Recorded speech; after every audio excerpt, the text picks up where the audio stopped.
You eat fruit at night, thinking you're doing the right thing, thinking you're being healthy, thinking you're taking care of your body. After all, it's fruit. It's natural. How can it be bad? But let me ask you something. Have you ever stopped to think why, even when you eat well, even when you try to make healthier choices, your belly keeps growing, your lab results remain abnormal? Your liver keeps accumulating fat? Because there's a truth almost no one tells you about when you eat and what kind of fruit you choose. A truth that might be silently sabotaging all your effort, all your dedication, all your hope for improvement. I know you're tired of trying and seeing no results. Tired of depriving yourself of so much and still hearing from the doctor that your liver is worse. Tired of looking at the ultrasound and seeing that heavy word, fatty liver. Tired of feeling that discomfort in the right side of your abdomen. That fatigue that doesn't go away even after a full night's sleep, that bloating that makes you avoid mirrors and photos. And the worst part is, you're doing everything they told you to do, taking the medication, cutting out fried food, drinking water, and yet it seems like nothing changes. This isn't a lack of willpower, this is a lack of the right information. And that's exactly what I'm going to give you today. Because what you're about to discover in the next few minutes could completely change how you view your nighttime eating habits. We're not talking about ultra-processed foods. We're not talking about refined sugar. We're not talking about the obvious things you already know are bad for you. We're talking about something that seems innocent, that even seems virtuous, that seems like health-conscious care, but which, consumed at the wrong time and in the wrong way, could be destroying your metabolism and overloading your liver every night while you sleep. Stick around until the end, because this information could be the turning point you've been waiting for. Did you know that a study published in the Journal of Hepatology, one of the world's most respected medical journals, showed that the type of sugar present in certain fruits, especially when consumed at night, can increase liver fat accumulation by up to 38% in people who already have fatty liver disease. 38%. That's not a small number. It's a number that made me completely reevaluate what I advise my patients, and that motivated me to make this video today. Because most people with fatty liver are making this mistake without knowing it, and the results show up in their lab tests, in their ultrasounds, in their daily fatigue. I'm a doctor specializing in liver diseases, and for over 15 years, I've been treating patients with fatty liver, steatohepatitis, and all the complications that arise when the liver doesn't receive adequate care. I've seen livers completely reverse with simple, well-directed changes, and I've seen livers progress to cirrhosis because no one guided the patient in time. That's why I'm here. Not to sell miracles, not to scare you, but to give you real information based on science, based on years of practice, based on looking into the eyes of hundreds of patients and understanding what works and what doesn't work in practice. If you've made it this far, it's because you truly care about your health. And that makes me genuinely happy. I created this channel precisely for people like you, who don't just want to be told they have fatty liver, and that's it, who don't want to leave the doctor's office with a prescription and no explanation, who want to understand what's happening inside their bodies, who want real solutions, who want to regain their quality of life. Every week, I bring you updated information here based on the latest research, things that many doctors haven't had time to study or don't have time to explain in a 15-minute appointment. Subscribe to the channel now and hit the notification bell because I'll be guiding you on this journey to recover your liver week after week with serious information and language you'll understand. You're not alone in this, and together we'll reverse this condition. Now, before I reveal which fruits you need to avoid at night and why, I need to explain something that will make everything make sense. But before that, I want to tell you about a patient who deeply impacted me, a story I'm sure will touch you because it might be very similar to yours. Mrs. Maria was 54 years old when she first came to my office. She was a woman of incredible energy, had been a teacher for 28 years, took care of her home, her grandchildren, and rarely complained about anything. But for months, she'd felt that persistent weight on the right side of her abdomen. That fatigue that arrived before noon and wouldn't leave, that abdominal bloating she tried to hide under looser clothes. Her primary care physician ordered a routine ultrasound, and the report came back with those words, fatty liver grade 2 with signs of inflammatory process. She arrived at my office with the paper in hand, her eyes welling up, and the first thing she said to me was, "But doctor, I eat very well. I eat fruit every day. I make sure to eat fruit at night before bed because I heard it's healthier than dessert." And that's where I saw the problem. Because Mrs. Maria was doing something that millions of Americans do without realizing they're making a mistake. She ate mango or banana or grapes every night, sometimes mixed the three in a little bowl she called a healthy fruit salad, and ate it around 9 or 10 p.m. before bed. And she did it with the best intentions. And this seemingly virtuous habit was silently destroying her metabolism and overloading the liver she was trying to protect. Now I need to ask you a question. And I want you to be completely honest with me because your answer could help thousands of people watching this video right now. Do you also have the habit of eating fruit at night? Do you also believe you're doing your liver a favor when you do it? Are you also trying everything and can't see any improvement in your test results? I know how frustrating it is. I know how heavy it is to carry this diagnosis in silence, to pretend everything is okay at work, to smile at your kids while inside you're worried, scared it will progress to something more serious, scared of cirrhosis, of transplants, of complications you don't even want to say out loud. So I want you to comment below right now. Use these words if you like. I eat fruit at night and my liver isn't improving. Don't be ashamed. This is a safe space. No judgment, no criticism. When you comment, you're helping others identify with you. You're creating a chain of strength and support. I read all the comments, and your story matters. Your struggle matters. Comment now. To understand why eating the wrong fruit at night is so dangerous for those with fatty liver, you need to understand how your liver works and how it processes a specific type of sugar called fructose. Fructose is the sugar naturally found in fruits, and it has a completely different metabolic pathway than glucose, which is the sugar most people are familiar with. While glucose can be used by virtually every cell in your body, fructose must pass through the liver to be processed. This means every time you eat a fruit high in fructose, your liver gets a workload that no other organ shares. It's the liver alone figuring out that bill. And here's the part most people don't know. When you consume fructose at night, especially in large quantities or from fruits with a very high glycemic index, your body is in a completely different metabolic state than it is during the day. At night, insulin sensitivity naturally decreases as part of your body's circadian rhythm. This means your body processes sugar less efficiently at night than it does in the morning or early afternoon. And when the liver receives a load of fructose at a time when insulin sensitivity is already compromised, especially in a liver that already has steatosis and associated insulin resistance, the result is predictable. More conversion of fructose into fat, more accumulation of triglycerides within liver cells, more inflammation, more progression of the disease. And you're sleeping while this happens, unaware that your liver is working overtime trying to handle something you offered it with the best of intentions. Insulin resistance and fatty liver disease are Siamese twins. Where one is, the other is almost always nearby. When the liver accumulates fat, the cell's ability to respond to insulin decreases. And when insulin doesn't work properly, more fat tends to accumulate in the liver. It's a vicious cycle that feeds itself, and anything that increases the fructose load in the system, especially at night when metabolism is already slower, contributes to spinning that wheel in the wrong direction.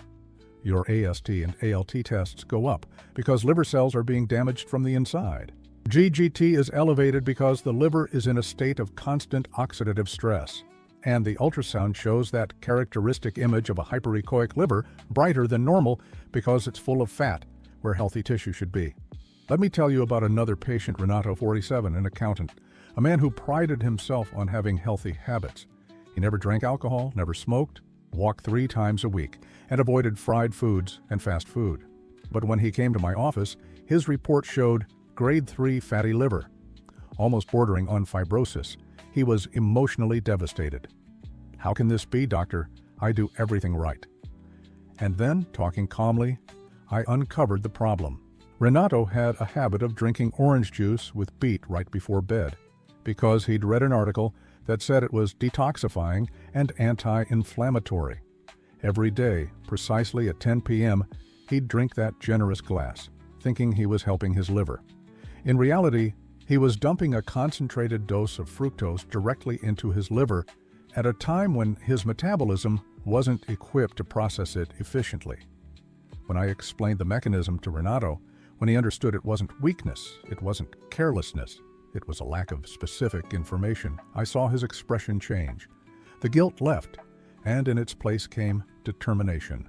We adjusted the timing and type of fruit he consumed, made other surgical changes to his protocol, and in 6 months, the ultrasound showed significant improvement. AST and ALT normalized. He returned to the office with the exam in hand and his eyes shining. If you've tried to reverse fatty liver and haven't succeeded, comment below, because you're probably making a mistake similar to Renato's, and I want to help you identify it. Now, let's get to what you came here for. Which fruits should you avoid at night when you have fatty liver, and which ones can be consumed more safely? The first fruit you need to understand is mango. Mango is a delicious fruit rich in vitamins with important anti-inflammatory properties, but it has a high glycemic index and a fructose concentration that can be problematic for a diseased liver, especially when consumed at night. A medium mango contains approximately 45 grams of carbohydrates and over 25 grams of fructose. For a healthy liver, this might not be an issue if consumed within a balanced dietary context and at the right time. But for a liver with steatosis, especially after 7 p.m., this amount of fructose hits the organ you're trying to recover like a bomb. Grapes are another important example. Grapes are one of the fruits with the highest fructose concentration among all common fruits in Brazil. A cup of grapes can contain over 30 grams of sugar, and a good portion of that sugar is fructose. Additionally, grapes have a moderate to high glycemic index that causes the pancreas to release insulin rapidly.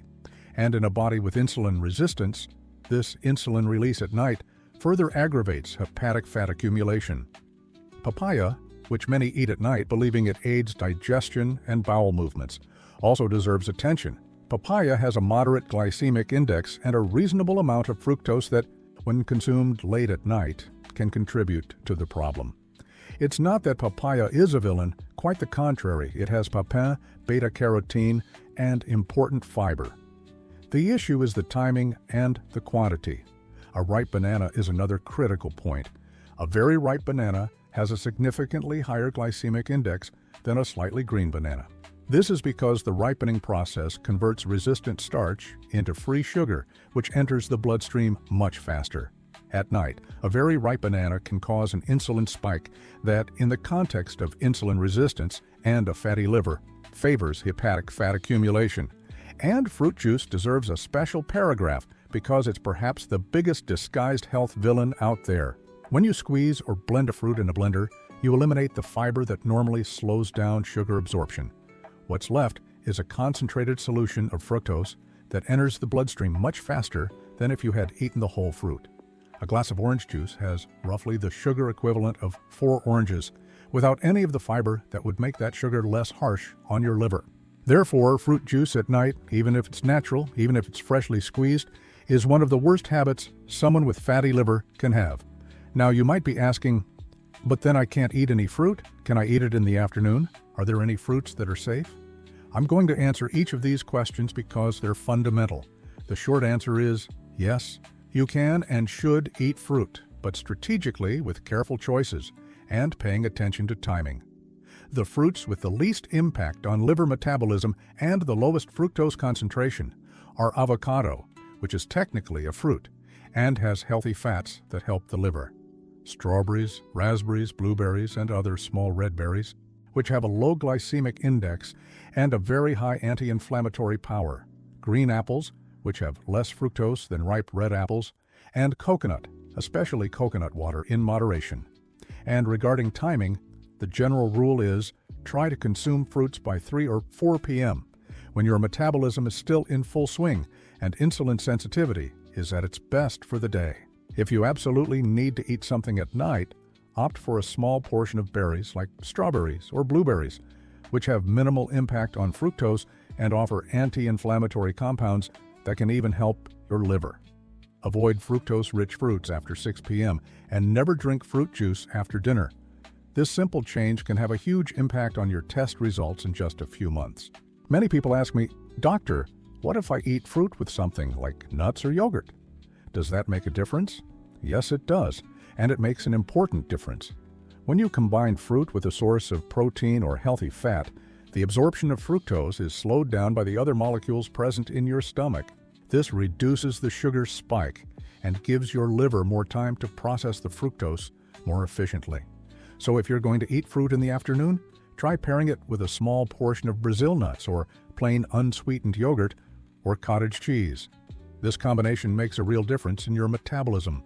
Another question I get a lot is, "Doctor, I take a vitamin C supplement at night. Is that a problem?" Synthetic vitamin C in supplement form is not fructose and doesn't have the same effect as fruit juice. The supplement won't cause liver fat accumulation in the same way. The problem is the fructose present in fruits and juices, not vitamin C itself.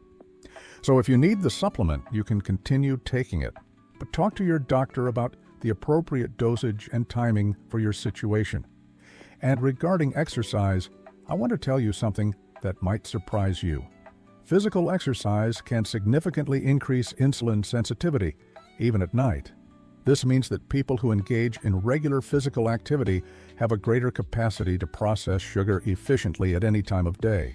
This doesn't mean it's a free pass to consume fructose-rich fruits at night, but exercise is a powerful ally in reversing fatty liver because it improves insulin resistance, which is one of the main mechanisms behind fat accumulation in the liver. A moderate 30-minute walk per day, 5 days a week, has already shown measurable reductions in liver fat in just 12 weeks in clinical studies. You don't need a fancy gym. You don't need expensive equipment. You need consistency.